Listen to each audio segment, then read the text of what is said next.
You've got to admit this is a real arrogant hat I'm wearing here.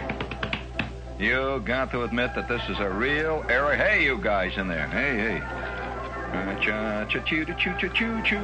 You've got to admit this is a real arrogant cap I'm wearing tonight. Oh, the cap does something for you, I'll tell you.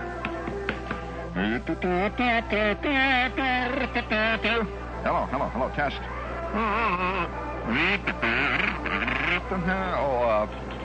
By way of a disclaimer, and certainly by way of warning, tonight's show is liable to be somewhat revolting. So, I just thought I'd warn you before we get in.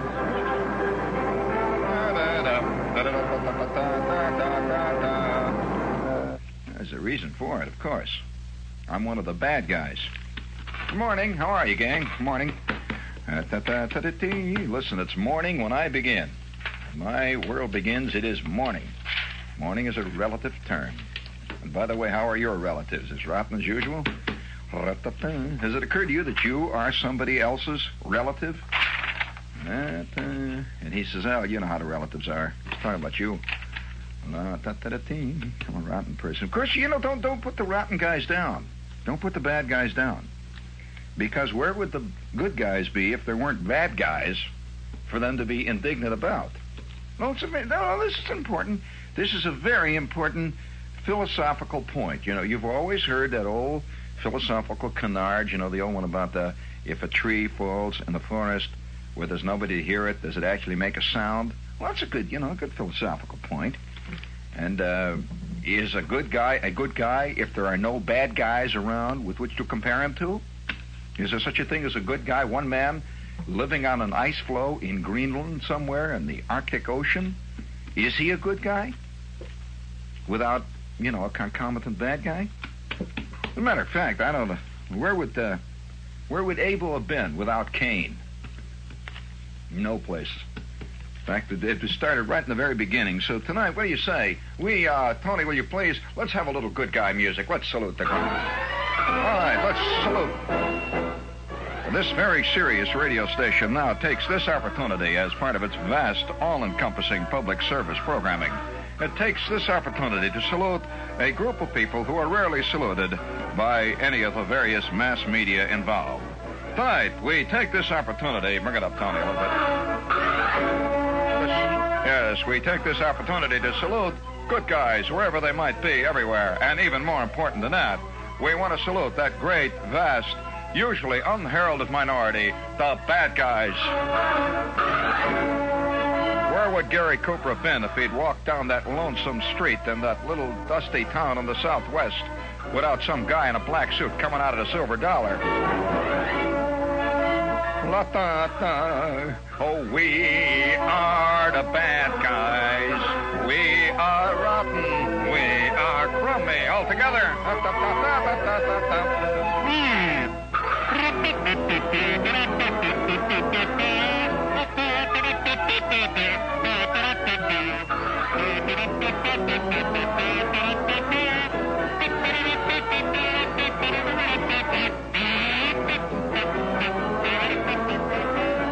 I'm blowing that thing pretty good tonight.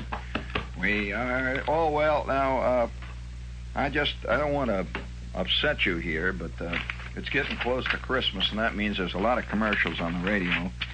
And I got a few of them out of the way right now very quickly. Let's see, we've got a little thing here for those of you that find time hanging heavily on your hands. And let's see, it's about these games, the Ideal Mystery Series games. And these games include Sherlock Holmes, and that game is called Murder on the Orient Express. Fu Manchu, the hidden hoard of the insidious doctor. And Ellery Queen, the case of the elusive assassin. And let's see, one thing about them, they're designed expressly for adults. I'm reading this. These are not kid games. They have taken several years to develop, and they are based exclusively on logic, which, as you know, all adults are well endowed with, certainly. There is no luck involved in the play of these games. These games can be played by 2 or more people. And some of the most fun games are played by 2 people, as you know. And so you can... Tony. What an awful thing to say. I'm talking about parcheesi. I'm talking about whist. I don't know what you're talking about, and I prefer not to know. We would like to say you can get these wonderful fun games, the ideal games. Well, some games you're just going to have to scratch and look for yourself, but these you can get at Corvette. Sherlock Holmes, Fu Manchu, Ellery Queen. That's a nice little commercial. That was well done. Speaking of nice little commercials, how about getting a snootful? Hit that little button. Bring it on big, Dad. Bring it on big. Now, friends, Miller High Life is even more convenient. Let her sing it out. Sparkling. Flavorful. Oh, distinctive. Yes, friends, now Miller High Life beer is even more convenient to pour and enjoy. If you're really all uptight and you've got to get that can open real quick, if it's an emergency, you can now have the new twist or lift bottle cap. You twist it off, lift it with a bottle, it just opens up by itself. And that wonderful Miller High Life just pours out there, and Charlie will be able to... It's the same hearty, distinctive flavor, famous all over the world. The same sparkling quality that makes more people ask for the champagne and bottled beer. So, friends, if you're really uptight, you got to get that bottle open real quick or it's trouble. Miller High Life, they got the new twist, the new lift bottles. Sparkling, flavorful. Pop, pop, pop. Pop, pop, pop, pop, pop, pop, pop. Oh, what a way to earn a living. That's Miller Brewing Company, Milwaukee. Right out loud. All right. Oh, yeah, speaking of good guys and bad guys, I hate to say this to you tonight. But there's a lady who wrote to me a letter here. And she said, Shepard, it's terrible the way you've been maligning the beautiful, pure, unsullied animal world. She says, animals do not know sin. Animals are beautiful creatures. And one lady wrote to me, I am merely quoting. This is not necessarily the philosophy of the management, nor of your correspondent, Ellery Queen. And he said, as a matter of fact, this lady wrote to me and says, I want to tell you one thing. She says, I have a cat, and my cat never lies to me. My cat never is disloyal to me. My cat is so beautiful.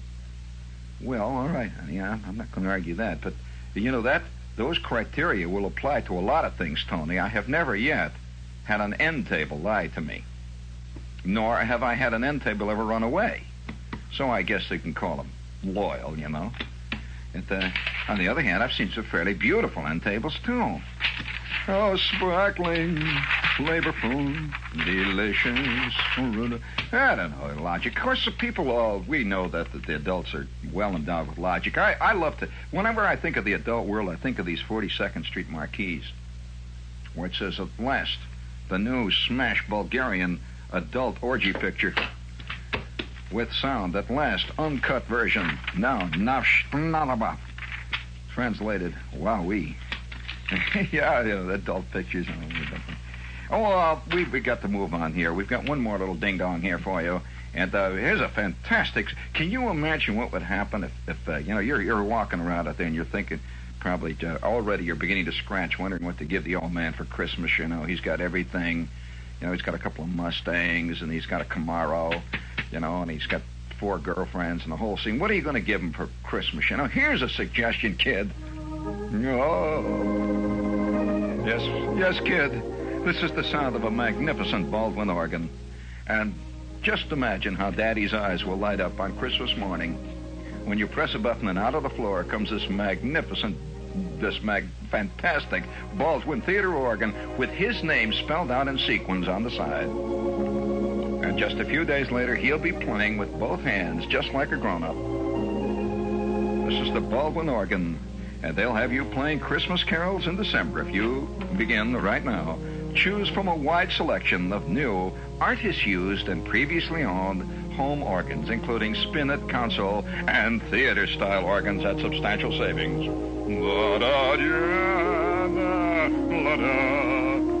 Yes, it's Organ Melodies sent to you by this station every morning at the same time in cooperation with the Happy Smile Funeral Home at... for more information, stop in or write Baldwin, 922 7th Avenue, corner of 58th Street, or you can call them at Circle 567. I'm sorry. It's circle 56700. Would you please hit that button and get a little more of that? I like that sound. Just bring it in there. I could just see Daddy. And I can hear coming from upstairs, will you shut that thing off? The old nut is sitting there. He's got it on Vox Humana, Vox Tremula. You can tell Oh, yes, this lady about the animals now. I didn't bring that up just for Funsville. And the reason I brought it up, kids, is that this lady, has this idea, but I don't know whether to bring this up now at this time or not. I like to keep the really juicy stuff till after 10:30 when the women and children have peeled off and the only crowd that's left are us, the really hardened crackerjack eaters. I think I can risk it. Before we do that, is it time for the little whoopee there? All right, friends. It's no use you blaming any other station for this stuff. This is WOR, we admit it. WOR, New York. Funville. I heard about a terrible scene. I heard about a guy that every year goes down there to that lighting of the Christmas tree down at the Rockefeller Center. And he goes down there every year, and when the lights go on and everybody cheers, he boos. I mean, it's just terrible, The way people are acting these days, you just can't trust people. Of course, they're not the only ones that are doing this. Maybe you are not aware that it's beginning to happen all over the world and in every possible department. And before we go any further with that, friends, in answer to a couple of calls we've had, there will be no Limelight show this Saturday night. That is, live at the Limelight. I will not be there this Saturday night. So if you plan to come down there, forget it. Oh, you can go to Limelight. I won't be there, that's all. But I will not be there this Saturday night. However, next Saturday I will be there as live and as big and fat as a speckled bird. And that's 1 week from this Saturday. I'll be live again. However, there will be a Limelight show broadcast on the air from 10:30 to midnight. We've picked one of our more revolting tapes from our vast supply of revolting tapes that we've made from the Limelight show, which we keep for a variety of reasons. And we'd certainly love to have you drop in and play. And you see, one good thing about playing an old tape that you've heard before, if you happen to hear it, is you can sing along with Shep, And so I'll be, it'll be on tape there, and it's going to work out. It'll really well. But we will be live, though, however, Monday, December 4th. I want to report this now. Very important here. Monday, December 4th, in answer to an overwhelming number of people who have requested this. And, in fact, we've talked personally to all three of them. In answer to an overwhelming request, we are now playing a big live show at the University of Pennsylvania. Monday, December 4th at 8 p.m. in Irvine Auditorium, the University of Pennsylvania. And it's on behalf of the cinema, Penn Cinema. That's they make dirty movies. It's, you know what the whole new movie shtick is about. All movies are about sex in one form or another. And, it's very artistic, though. They shoot them from, through glass coffee tables and through ferns and all. It's very exciting. But it's going to be on behalf of Penn Cinema. And, again, where it's going to be the Irvine Auditorium, 8 p.m., Monday, December 4th, University of Pennsylvania. And you can contact Penn Cinema for tickets. And you can get that through the information at Philadelphia. They're in the phone book, Penn Cinema. It's at the university there. And if not, let's see, you can call, do I have the number here? I guess not. No telephone here. Well, you can get it out of information, all right? That's Penn Cinema, Irvine Auditorium, University of Pennsylvania, December 4th, 8 p.m.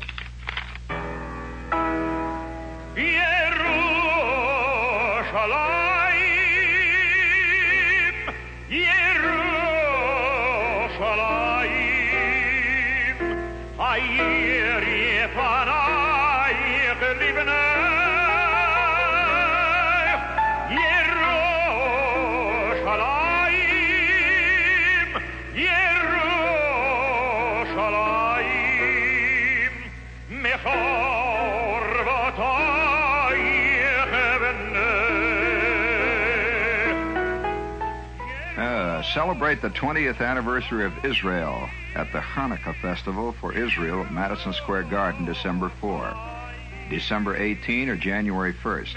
You can get free tickets by buying Israel bonds.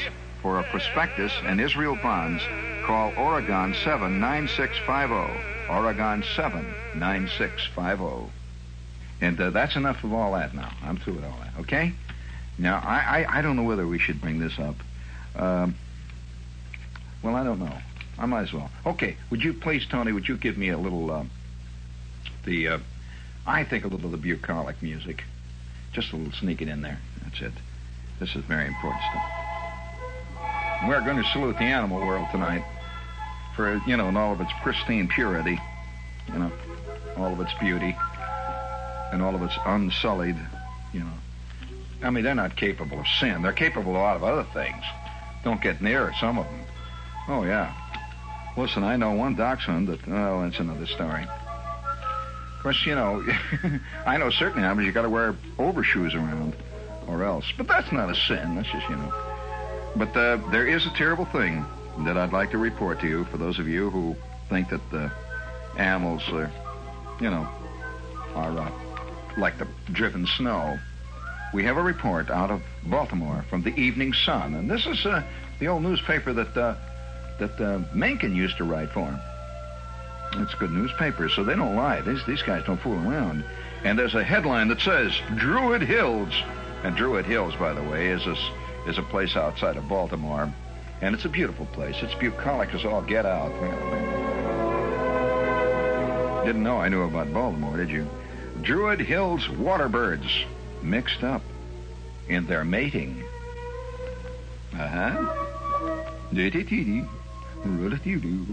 A foul-up over mismatings among ducks, geese, and swans in the waterfowl lake of Druid Hill Park today is ruffling the directors of the Baltimore Zoo. For example, right at this very minute, a male mallard is chasing a pintail. A European barnacle goose has teamed up, that we use this term in its loosest fashion, has teamed up with a British mute swan, while a pair of emperor geese from Siberia has changed partners with a pair of cackling geese from California. They're the worst kind. Sounds like a lot of chicks that you guys have married. Mr. Watson, who was the director, concerned over hybrid ducks, said the mystery could be caused by the war. Next thing you know, he's going to blame that on Johnson. Bring it up. Or the space age. And we're quoting the doctor here. He's the head of this zoo. A female pecan duck has become enamored over a South African sheldrake. A female American widgeon has been making eyes at a Shiloh widgeon. A Bahama pintail has taken on a Chilean pintail, and a blue goose has been mating with a snow goose. He said, and that's bad news. Quote, their romance is all mixed up, and it's all a mystery why our ducks are not mating in the normal way, he said. The zoo's 3.5-acre lake is a home for more than 300 water birds. The lake contains 3 tiny islands where ducks, geese, and swan breed. Valuable birds in the lake have had a wing clipped to keep them restricted to the area. Other birds, the less valuable birds, are free to come and go. And some are wild, and they're the ones that are causing the trouble. Well, there's wild things everywhere. And every guy has a secret desire to meet one.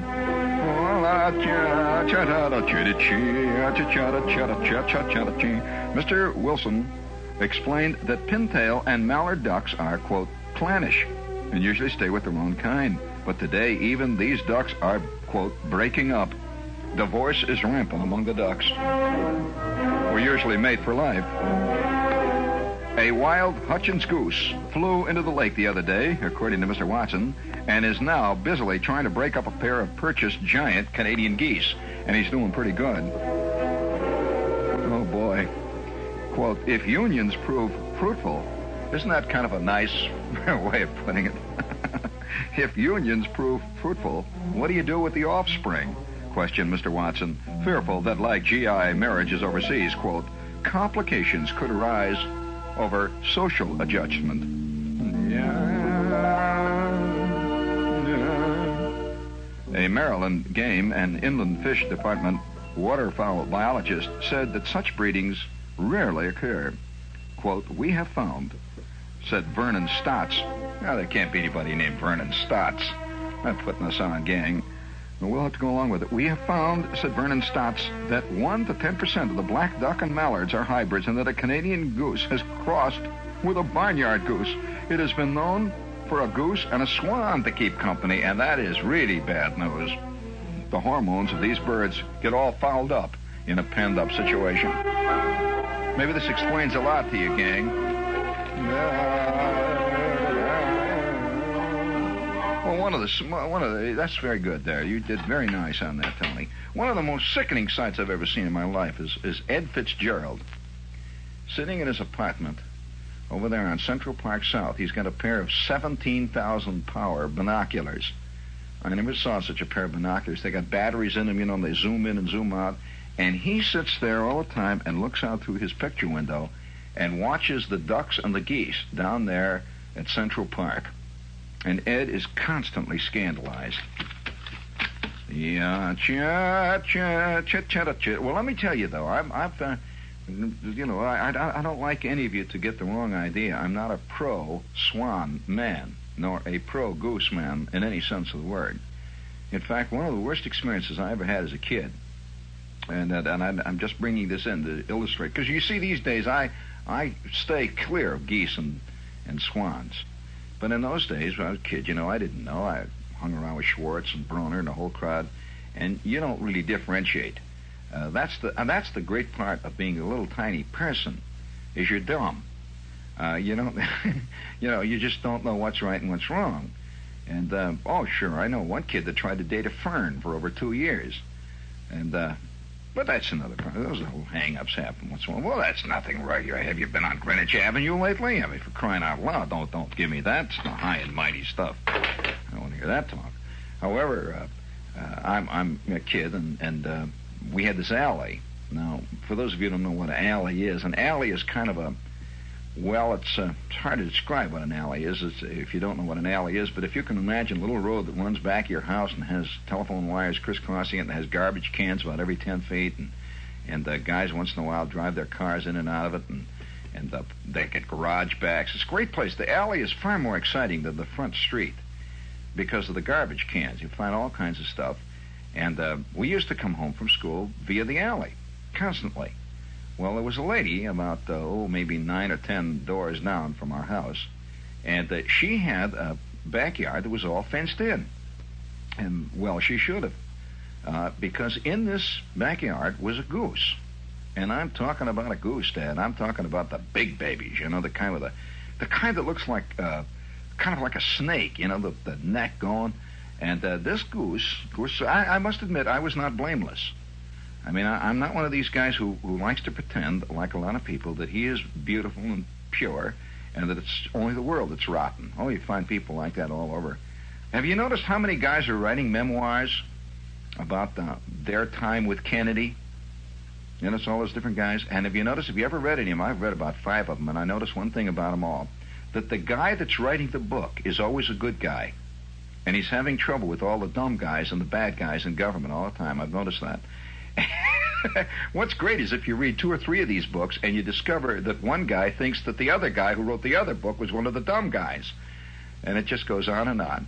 But I'm not one of those people. I guess it comes from basically a background, lived too close to a swamp, and the fact that I had athlete's foot when I was 4. I do not consider myself one of the pure. I really don't. I must concede.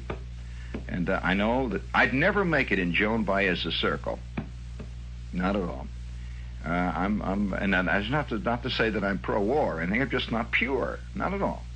In fact, I'm one of those people you might call adulterated. I'm very much adulterated with all kinds of sin and other things. And I wish I could say I wasn't, but it's not true. Not true. And I must admit that I was somehow responsible. What I used to do is every day I would come home from school, and Schwartz would peel off and go to his house, and Broner would peel off, go to his house, and I'd be coming down the alley by myself. And I could hardly wait to get to this place where this goose was, because I would always take a stick, and I would run along the fence, and I'd have the stick, and I'd go, brrr, down this fence, and the goose would go absolutely living, stark, purple-eyed ape. This goose would go out of its skull, and it would run along the fence and go, you know how they go, quack, quack, quack, and the wings would go like that, and then I would get to the end of the fence, see, and the goose would stick his neck out, look like a nut, and his beak would go, and his tongue would stick out. He's trying to get at me. And I would look at him for a second, and then I would turn real quick like that. I would turn around, and I would run the other way. And the goose would run back and run into the garage, at the other end, and he'd go screaming, yelling around. And about the time I was halfway through the second trip, the back door would open, and this old lady would start yelling, "Now leave my goose alone!" That kind of scene. It's always a old lady who likes to kill the fun. Because, I now looking back on it, I think the goose looked forward to it as much as I did. The goose enjoyed combat because they're very combative creatures, geese and swans. Yeah, they like to fight. And I gave them a little run every day. And so then I would run back the other way, and out I would go. Well, one day, this goes on for maybe 2 or 3, 4, maybe 5 months, all through the fall and all through a good part of the winter. And the ice, and this goose would wait then. I noticed that he would wait. I would come down the alley, and I would see his neck sticking out between the cracks in the fence. He'd look down there, and had these big red eyes, see, and he'd look, and he'd wait for me. And he would take a nip at my knee, you see, and just when I'm starting to get on my first run, he'd take a nip at my knee. It was great. Once in a while, he would get his neck caught in the fence, and he'd start, trying to pull his, back out again. And I'd run up and down this thing. Well, it worked out pretty good. We had a lot of fun, except one day. I'll never forget the day that it happened. I'm running along this fence with a stick, and and it's going like mad. And that goose is running along on the other side of the fence. His mouth is hanging open. His eyeballs are flashing. Oh boy, was he mad! And it was a cold day. I'll tell you something about geese. If you don't know about geese, when the weather gets cold, they really get on the stick. There's something about cold weather that makes a goose, his glands work or something. They're really cold weather creatures, In the summertime, they sort of sit around and pant. But boy, you give a goose a good, brisk, cold day with a lot of ice, and you just better watch out. He is on the muscle. And so he's running along on the other side of the fence. I'm running along on the other side of the fence. We're running along there, both of us, and the ladies, I could hear the door slam open. She's yelling out the door, and I'm running along with the stick, and everything's going great. My knickers, it was one of those cold days, Tony. It was so cold that my knickers were stiff. You ever have those days? And don't think I'm just saying this for, just to add color, because it later played an important part in what transpired, these stiff knickers. And I'm running along, the knickers are stiff, and I'm wearing a sheepskin coat. Now, you know the kind of coat, the sheepskin coat that's made out of leatherette, and it's got this imitation wool collar, like a sheepskin collar on it, see? And, of course, you know what happens on a good cold day with those leatherette coats, stiff as a board. I mean, my arms are creaking and flapping, and I'm running along there with my overshoes on, which was bad enough anyway, because I always wore overshoes under terrible duress. My mother literally had to slug me into insensibility to put them on, make me wear them. I would not wear them. And ever since that time, I've always lost overshoes. I've never kept them. I have a thing about them. And so I'm running along with the overshoes, clap, clap, clap, clap, clap, and the stick is going, and my coat is creaking away, and my knickers are creaking, and the goose is going, his eyeballs. Well, we get to the end of the fence. I can't believe my eyes. That nutty old doll has left the gate open. Well, I go running past that open gate, and I see with this, instantly I said, I'm sunk. And this goose, because, boy, he was moving, and the goose couldn't believe it either. He got to the end, and there I was, And for one instant, we hung there, see. Because we'd been chasing each other for 5 months, and it was back and forth. And suddenly it was open, wide, smack open. And he stopped for a second. I stopped, and I took off down that alley. I'm going to tell you, if you've ever seen a bowling ball go down a bowling alley, I went down that alley like, and that goose took out after me, screaming and yelling. And by this time, see, he is all excited now because he's been dreaming of this, for months. And now he's got me, and he is running along behind me. Now, the thing about a goose, now, I don't know whether you know anything about flying, but you see, the goose has terrific lift capabilities. I mean, he's got wings. So I am slogging along to the ice and the slush and the goo, and I have no lift at all. In fact, quite the opposite. I got about as much lift as a bulldozer, and I'm flopping along through the alley, they're yelling and hollering, and this old lady is hollering out the back. I can hear her disappearing in the distance, and that goose is, and I hear the wings, blah, blah, blah, blah, blah, blah. The wings are going behind, and I am running like there's only one place I know to go, home. I mean, get home fast. There's nothing but garage, I'm running like mad. And that goose, he chased me down the 8 doors down the street like insane. We went like lightning. I went through we had no fence, by the way, in our backyard, which was almost fatal. Incidentally, I might point out that I was terribly hampered by the stiff knickers. These knickers, because I was not running like I usually ran. There's no goose that can beat me running. I mean, normally. But these stiff knickers, the stiff coat, and my knees were creaking. I'm running like mad on the dirt and the crud and the slush and the snow is flying. I am scared. I'm telling you, scared. He is so big. I don't know whether you've ever seen a full-size, really a full-size, what do they call a male goose? A gander? A buck goose? This guy's about shoulder high when he's got his neck, going full blast. He must weigh 45 pounds. And he's one of these big brown ones, the brown on the back with the white stripes around the neck and all that, the big black head. He wasn't a white type. He was sort of a, looked like a wild one. And he had red feet, I remember. And he's running along behind me. I go tearing up the back steps, and it's all covered with ice. I slip down and I go tearing up again. He goes, he goes right up the back steps, and I come up against the back door, and I boom, I bang him. Hey, let me in, Ma! And I hear my mother, running around, and I shouldn't know what's happening. She thinks maybe finally Farkas has finally got me, Ma, let me in. And she opens the door. I come flying in. I said, close the door, and bang, you hear, pow.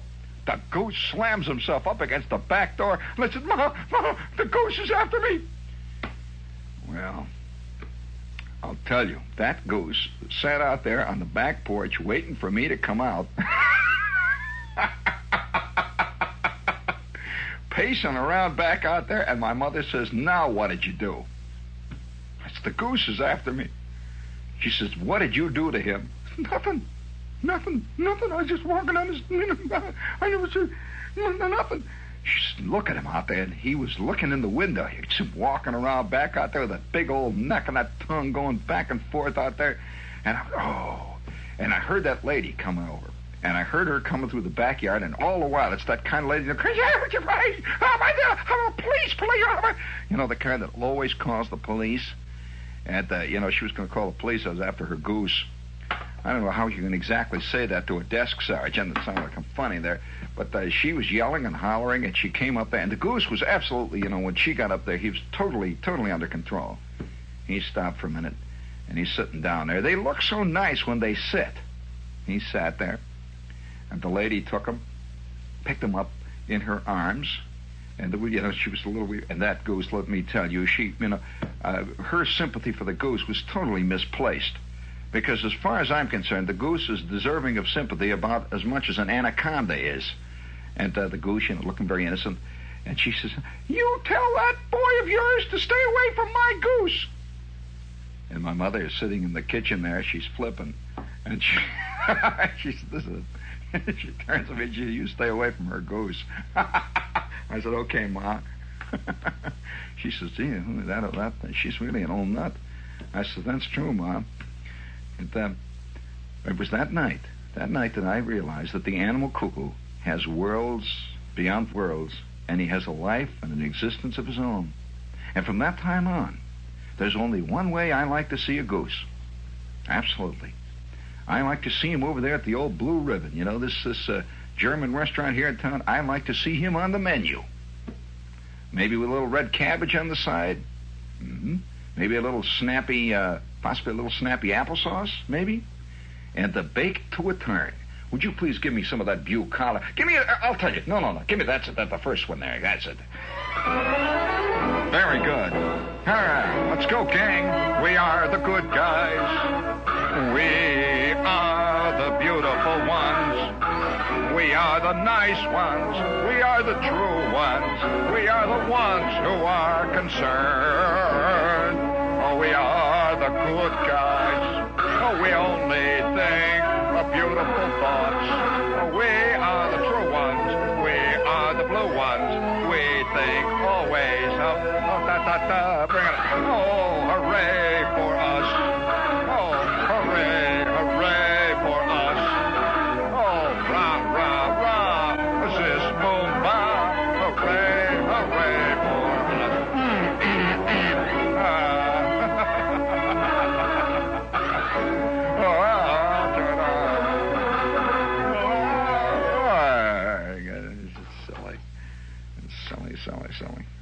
Silly. Well, look, some night you're just going to push me hard enough, and I'm going to tell you a story that will sicken your soul. Well, look, I'm probably the only guy you ever heard of. I'm the only guy I ever heard of, actually, who was attacked. I mean, really attacked by a peacock. You heard me tell that story. You never heard me tell that story? No, seriously, you never did? I know you did, Tony. Oh, that's a famous story. I really was. I guess the reason I don't tell that story is because I'm really scared. Sometimes you tell a story and it's so scary that you can't tell it. I mean, oh, yeah. Oh, I've got a lot of scary stories. Did I ever tell you about the time that I'm driving my car along? It's 2 o'clock in the morning, 3 o'clock in the morning, something like that. And I'm whistling along US 41 out in Indiana. Nothing but blackness on all sides. And, I mean, all kinds of blackness. Not only was the sky black, but, there's intellectual, philosophical blackness, everything out there. And I'm driving along under the great big old Big Dipper, screaming along there. And I got the car going flat out, seeing this old V8 that I had.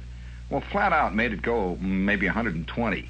And it was, this car, I had everything. I had 4 barrel carbs on it. I had Hollywood pipes straight through, the whole thing. And she was booming along there. And the car itself, I would say that the total weight of this car was about, I would say roughly 600 pounds. Talk about an overpowered monster, this car. And she's booming along there, and I got one brake. It's on the left rear wheel. All the others had given up. And I'm booming along there, and all of a sudden, I'll never forget the sight. Out of the darkness came this cow. And just like that, this cow jumped out of the weeds, stood right there in front of me, and mooed. And I am booming towards this cow. I tried to swerve around her, and it suddenly occurred, just like that, I swerved, and I'm up on the gravel, see, and the car is swirling all over the place. I'm going 87 miles an hour under the darkness with the big old banjo moon hanging over me, when out of the darkness to my left came 2 other big old cows. I am bracketed by cows. Well, I swung 3 times around, and in the darkness is a cowboy. He's not really a cowboy. He's a big, fat old farmer sitting on a big, fat old bay horse, and he was kicking the cows along. I went between those cows. I'll tell you, I went between those cows around that bay horse. I went backwards, sideways. I went up and down. I went into a side slip all at the same time. I regained the center of the road, and I drove along. It was like a bad dream. It was all over like that. It's now darkness all around me again. And then I wondered to myself, was it really out there? Did I really see those crummy cows? All I remember is this great big head of a cow looking me right in the windshield. Great big brown eyes, her mouth hanging up. Moo! I whipped around. Well, ever since that time, my relationship with the animal world has been less than good. I think they suspect something about me. I remember one time at 3 o'clock in the morning, I'm over in this zoo. And I've always thought about animals. I'm like Thurber. I think most animals are moderately improbable. And I'm in the zoo, in the Cincinnati Zoo at 3 o'clock in the morning. And by the way, it was illegal. I had no right to be there at 3 o'clock in the morning. And I'm not going to tell you what I was doing there at 3 o'clock in the morning. It was an outdoor zoo, like with the gardens and all that. It was winter time, and there was another person with me. And we're out there looking at the seals and stuff. And I'm nothing like a seal. It soothes the soul. And I'm walking along there with this chick. Actually, it was a chick. I might as well admit to you. And in the middle of this little pond, there was a kind of like a little island. And it was made of rock. And in the middle of the island, right smack in the middle, is a duck, a mallard. And he is standing up in the moonlight. And he's going, quack, quack, quack, quack, quack, quack, quack, quack, quack, quack, quack, quack, quack, quack. You know how these ducks always do this silly noise. I don't know why they make that noise. And this duck was going, quack, quack, quack, quack, quack, quack, quack, quack, quack, quack. And all around him, in the water, listening to him, it was like an audience. there must have been 50 other ducks. And they're all in a little crowd there listening to this insane rabble-rousing duck. And this duck is up, and he's standing up on his hind legs. Do ducks have front feet? I don't know. He's standing up on his hind legs. He's flapping his wings. He's going quack, quack, quack, quack, quack, quack, quack, quack, quack, quack, quack, quack, quack, quack, quack, quack, quack. I do not know what rabble-rousing he was up to, what he was advocating. All I know is that it was 3 o'clock in the morning, and he was not expecting to get caught off base like that. Well, they saw us. They saw the two of us, and, of course, immediately they began to act like real ducks again, swim around and mess around with the water and kick around, and you know how ducks do. And ever since that time, I've been a little worried. Seriously, a little worried. The world is full of rabble-rousers of all kind. And I don't put it past anybody to do anything any longer, and nothing. What would happen if we landed on, say, Pluto? And Pluto was occupied by 7,000-pound geese. I mean, they were 4 stories high.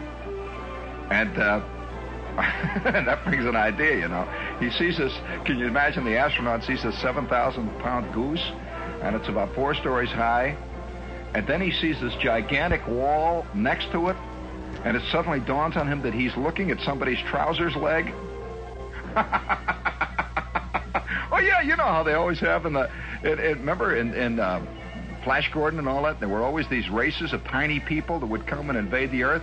It's possible. Has it ever occurred to you that we might be a race of tiny people? I mean, real tiny ones? Yeah, I'm sorry. I just thought, throw it out there. Well, don't forget now. Just keep your knees loose, and don't forget, kid, what a fantastic gift for the old man. One of these gigantic Baldwin organs, the kinds, has his name on the side of the sequence, says Daddy. Remember now, we got to get serious here, friends, if possible. No Limelight show this Saturday, right? No Limelight show. There will be a Limelight show a week from this Saturday. You better call for your reservations now, right? And what else can I advise you to do? Well, I could advise, something just occurred to me what I could advise you to do, but I better not say it. Radio has not yet grown up, and you might not take too kindly to it, although it might be good for you. All right, hold on there, gang. Here we go, we're going again.